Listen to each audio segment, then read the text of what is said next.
माना कि दिल्ली में G20 का आयोजन हो रहा है।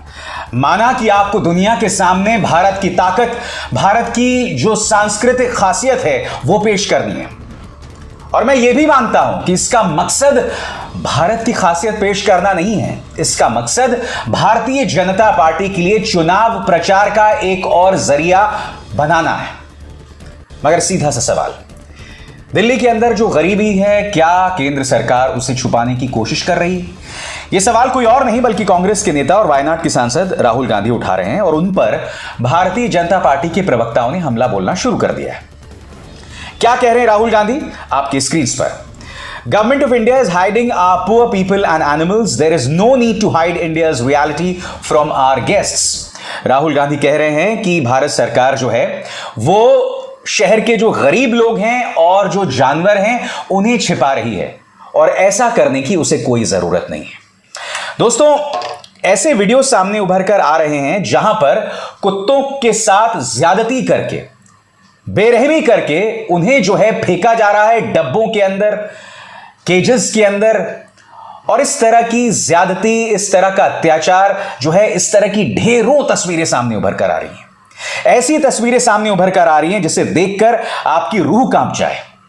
कुत्ता तो बेजुबान जानवर है, वो प्रदर्शन भी नहीं करेगा, मगर इस शहर में ऐसे कई लोग हैं जो इस तस्वीर को देखकर विचलित हो सकते हैं। मगर G20 के नाम पर यह हो रहा है। आज आप देश के गरीब को छुपा रहे हैं, आप कुत्तों के साथ ज्यादती कर रहे हैं जो सड़क पर आवारा घूमते हैं। और यह पहली बार नहीं, याद कीजिएगा जब डोनाल्ड ट्रंप गुजरात आए थे तब इसी तरह से बाकायदा दीवारें खड़ी कर दी गई थी, बैनर्स खड़े कर दिए गए थे गरीबी को छुपाने के लिए। चलिए मान लिया कि दिल्ली में आप 9 साल से सत्ता में हैं, आप वहां की गरीबी नहीं हटा पाए। गुजरात में तो आप 20 साल से सत्ता में थे, वहां की भी गरीबी आप नहीं हटा पाए, जिसकी वजह से आपको बाद में छिपाना पड़ रहा है। दोस्तों, मैं आपको बतलाना चाहूंगा कि ब्रूट नाम के जो डिजिटल प्लेटफॉर्म है उसने ये रिपोर्ट की है जिसमें वसंत विहार और उसके आसपास के इलाके के लोगों से बात की गई है और वहां जो गरीब लोग हैं वो ये कह रहे हैं कि हमारे साथ जो बर्ताव है जानवरों से बदतर किया जा रहा है। कांग्रेस ने इस वीडियो का हवाला दिया है जो इस वक्त आपके स्क्रीन पर चल रहा है और कांग्रेस की प्रवक्ता सुप्रिया श्रीनेत क्या कह रही हैं मैं आपको पढ़ के सुनाना चाहता हूं। दिल्ली की रहने वाली रानी पूछ रही है, सरकार हमें कीड़ा मकोड़ा समझती है, हम इंसान नहीं है क्या? G20 की चकाचौंध और अपनी छवि को चमकाने के लिए मोदी सरकार ने इन गरीबों के घरों को ढकवा दिया है, मगर आपकी नाकामी की सच्चाई का पर्दाफाश तो हो चुका है मोदी जी। कांग्रेस ये सवाल खड़े कर रही है। मैं चाहूंगा कि डिजिटल प्लेटफॉर्म ब्रूट जो सवाल उठा रही है दोस्तों, वो सवाल आप इस रिपोर्ट में जरूर देखिए। देखते हैं। हम कोई जानवर तो नहीं ना है, इंसान है ना। हम तो सामान की जरूरत पड़ी, अब ये झुग्गी है, पूरा सामान मिलता नहीं है यहाँ पे, है ना। थोड़ा सामान के लिए जाएंगे, इतनी बुरी तरह से बदतमीजी से बोलेंगे, भाई हम तो रोड पे ही रहते हैं, तो गाड़ी गुड़ी है जो हमारी रोड पे खड़ी रहेगी, कुछ सामान लाना 1 मिनट खड़ा, वो ट्रैफिक पुलिस वाला इतनी बदतमीजी से बोलेगा। हम इंसान नहीं है क्या? अब जॉब के लिए तो ये है कि देखो जा रहे हैं और नहीं तो वो है तो बैठेंगे, थोड़ा जॉब के लिए नहीं जा पा रहे। तो जाहिर सी बात है दोस्तों, गरीबों को हटाया जा रहा है, कुत्तों के साथ ज्यादती है। कुछ देर बाद मैं आपको बतलाऊंगा कि जिन विदेशी मेहमानों का स्वागत किया जा रहा है उनके स्वागत में किस तरह का बॉलीवुड का नृत्य पेश किया जा रहा है। मुझे कोई आपत्ति नहीं है, मगर इस पूरे मामले में भक्तों की क्या राय है, अंध भक्तों की क्या राय है, मैं जानना चाहूंगा। बहरहाल राहुल गांधी ने गरीबी पर सवाल उठाया कि आप अपने गरीबों को क्यों छुपा रहे हैं, तो भाजपा के विवादास्पद प्रवक्ता जो अक्सर अनर्गल बातें करते हुए पकड़े जाते हैं, मिस्टर पलटू राम गौरव भाटिया क्या कह रहे हैं आपकी स्क्रीन पर। विश्व में चर्चा भारत के जलवे की भी है और तुम्हारी गद्दारी की भी। यानी कि ले देके वही टूल किट, राहुल गांधी जब भी सवाल करे उसे गद्दारी बताना, उसके बारे में अनाप शनाप बकना, यह इनका टूल किट बन गया है। दोस्तों, मैं फिर आपसे सवाल पूछना चाहता हूं कि गरीब तो हमारे देश के हैं ना, तो चाहे वो अहमदाबाद के रहने वाले हों या दिल्ली के रहने वाले हों, आखिर उन्हें क्यों छिपाया जा रहा है? तो ज्यादती कुत्तों पर है, ज्यादती गरीबों पर है, और ऐसा लग रहा है कि दोनों में कोई फर्क नहीं है दोस्तों।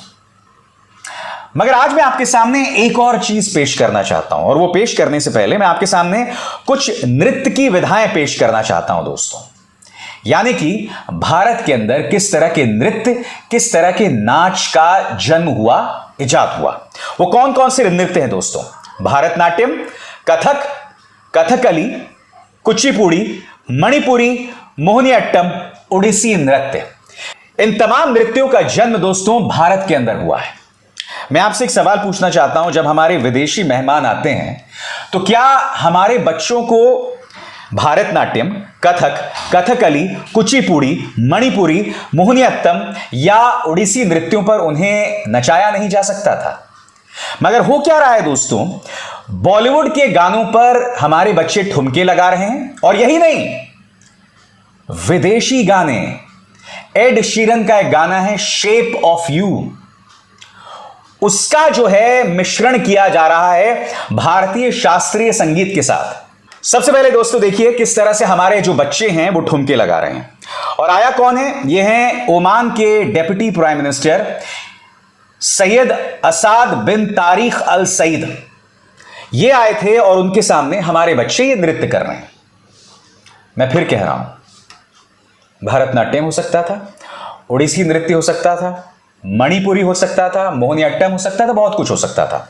क्या इस नृत्य में किसी तरह की अश्लीलता है? नहीं दोस्तों, जो भी चीज को हमारे बच्चे छूते हैं वो अश्लील कैसे हो सकता है? बिल्कुल नहीं हो सकता। मगर क्या भारतीय शास्त्रीय संगीत पर या भारतीय नृत्यों पर हमारे बच्चे नहीं नाच सकते थे? अब कुछ देर के लिए कल्पना कीजिए दोस्तों, अगर सरकार मोदी सरकार की ना होती और कांग्रेस की होती, और अगर बॉलीवुड के गाने पर बच्चे इस तरह से ठुमके मार रहे होते, तब बात बात पर भारतीय संस्कृति की दुहाई देने वाले, बात बात पर खुद को संस्कारी बताने वाले भारतीय जनता पार्टी के नेता क्या कहते? बताइए। और बात यहां नहीं रुकती दोस्तों। विदेशी गायक हैं, इंटरनेशनल सुपरस्टार हैं, जिनका नाम है एड शीरन। उनका एक गाना है शेप ऑफ यू। उस गाने पर भी देखिए लोगों का स्वागत किया जा रहा है। अब आप कहेंगे शेप ऑफ यू में दिक्कत क्या है? तो चलिए मुलाहिजा फरमाते हैं। बेशक शास्त्रीय संगीत के साथ उस गाने को मिला दिया गया है, मगर शेप ऑफ यू जो गाना है उसके शब्द क्या हैं मैं आपको पढ़ के सुनाना चाहता हूं। अब आप फैसला कीजिए ये सही है या गलत है। Grab on my waste and put that body on me. इसमें जो गाने में लड़की है वो ये कह रही है कि उसकी कमर पकड़ो और अपने जिस्म को मेरे जिस्म के ऊपर रखो। यह है शेप ऑफ यू का गाना। आगे, I'm in love with your body. Last night you were in my room and now my bed sheets smell like you. इसमें एड शीरन कह रहा है कि मुझे तुम्हारे जिस्म से प्यार है। पिछली रात तुम मेरे कमरे में थी और आज मेरी जो चादर हैं उनमें से तुम्हारी खुशबू आ रही है।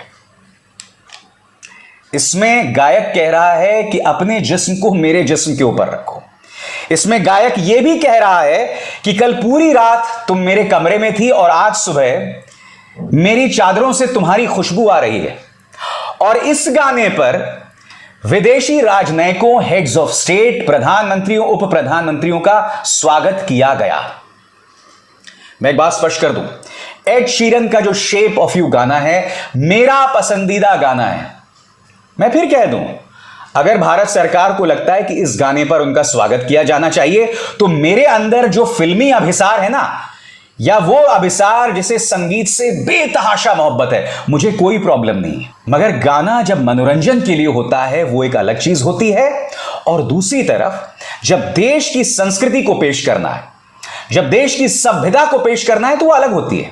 अब मैं आपसे एक सवाल पूछना चाहता हूं, क्योंकि आप में से कई लोगों ने एड शीरन के इस गाने को नहीं सुना है, मगर दो हिंदी के गाने हैं। एक गाना वो है जिसे आशा ताई ने गाया था, पिया तू अब तो आजा। या फिर एक और गाना है, हुस्न के लाखों रंग, ये बताओ कौन सा अंग देखोगे। कल्पना कीजिए अगर इस गाने पर स्वागत किया जाता तो आपको कैसा लगता। एड शीरन का गाना भी लगभग वही है। मैं स्पष्ट कर दूं, मेरा पसंदीदा गाना है एड शीरन का शेप ऑफ यू।